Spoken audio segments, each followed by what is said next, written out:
श्री कृष्ण राधे राधे। रमा एकादशी महत्तम कार्तिक मास के कृष्ण पक्ष की एकादशी रमा एकादशी कहलाती है। धर्मराज युधिष्ठिर बोले कि हे भगवान, आप अब मुझे कार्तिक मास की कृष्ण पक्ष की एकादशी की कथा सुनाइए। इस एकादशी का नाम क्या है तथा इसमें कौन सा फल मिलता है, यह सब विस्तार पूर्वक कहिए। श्री कृष्ण भगवान बोले कि हे राजन, कार्तिक मास की कृष्ण पक्ष की एकादशी का नाम रमा है। इसके व्रत से समस्त पाप नष्ट हो जाते हैं। इसकी कथा इस प्रकार है। प्राचीन काल में मुचुकुंद नाम का एक राजा राज्य करता था। उसके इंद्र, वरुण, कुबेर, विभीषण आदि मित्र थे। वह सत्यवादी तथा विष्णु भक्त था। उसका राज्य बिल्कुल निष्कंटक था। उसके एक उत्तम चंद्रभागा नाम की लड़की उत्पन्न हुई।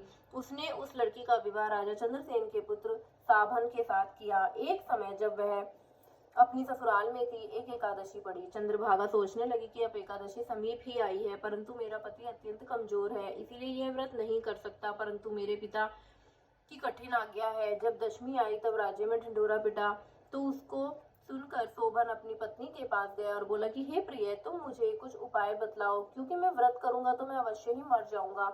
इस पर चंद्रभागा बोली, हे प्राणनाथ, मेरे पिताजी के राज्य में एकादशी के दिन कोई भी भोजन नहीं कर सकता। यहाँ तक कि हाथी, घोड़ा, ऊंट, पशु आदि भी तृण, अन्न, जल आदि ग्रहण नहीं करते। फिर यहाँ मनुष्य कैसे भोजन कर सकते हैं? यदि यहाँ भोजन करना चाहते हैं तो दूसरे स्थान को चले जाइए, क्योंकि यदि आप इसी स्थान पर रहोगे तो आपको व्रत अवश्य ही करना पड़ेगा।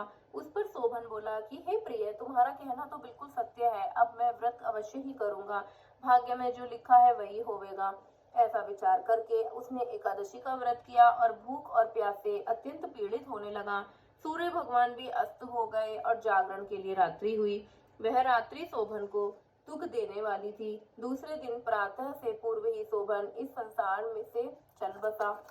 राजा ने उसके मृतक शरीर को दहन करा दिया। चंद्रभागा अपने पति की आज्ञा अनुसार अग्नि में दहन ना हुई, परंतु पिता के घर में रहना उत्तम समझा। रमा एकादशी के प्रभाव से शोभन को मंदराचल पर्वत पर धन धान्य से युक्त तथा शत्रु रहित एक उत्तम नगर प्राप्त हुआ।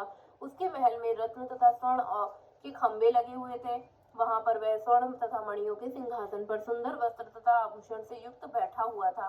आभूषणों से युक्त गंधर्व तथा अप्सराएं इसकी स्तुति कर रहे थे। उस समय राजा शोभन दूसरा इंद्र प्रतीत हो रहा था। एक समय मुचुकुंद नगर में रहने वाला एक सोम शर्मा नाम का ब्राह्मण तीर्थ यात्रा के लिए निकला। उसने घूमते घूमते उसको देखा। वह ब्राह्मण उसको अपने राज्य का जमाई जानकर उसके निकट गया। राजा शोभन ब्राह्मण को देख आसन से उठ खड़ा हुआ और अपने ससुर तथा स्त्री चंद्रभागा की कुशलता को पूछने लगा। सोम शर्मा ब्राह्मण बोला कि हे राजन, हमारे राजा कुशल हैं तथा आपकी पत्नी चंद्रभागा भी कुशल हैं। अब आप अपना वृतांत बतलाइए। मुझे यह बड़ा आश्चर्य है कि ऐसा विचित्र और सुंदर नगर, जिसको ना तो मैंने कभी सुना और ना कभी देखा है, आपको किस प्रकार प्राप्त हुआ। शोभन बोला कि हे देव, यह सब कार्तिक मास की कृष्ण पक्ष की रमा एकादशी के व्रत का प्रभाव है। इसी से मुझे यह अनुपम नगर प्राप्त हुआ है, परंतु यह अध्रुव है। इस पर ब्राह्मण बोला कि हे राजन, यह अध्रुव क्यों है और ध्रुव किस प्रकार हो सकता है? सो आप मुझे समझाइए, मैं आपके कहे अनुसार ही करूंगा। आप इसमें बिल्कुल झूठ न समझे। शोभन बोला कि हे देव, मैंने अश्रद्धा पूर्वक व्रत किया था, उसके प्रभाव से मुझे यह नगर प्राप्त हुआ, इसीलिए मैं इसे अध्रुव मानता हूँ। यदि तुम इस वृतांत को राजा मुचुकुंद की पुत्री चंद्रभागा से कहोगे तो वह उसको ध्रुव बना सकती है। ब्राह्मण ने कहा। अगर चंद्रभागा से समस्त वृतांत कहा।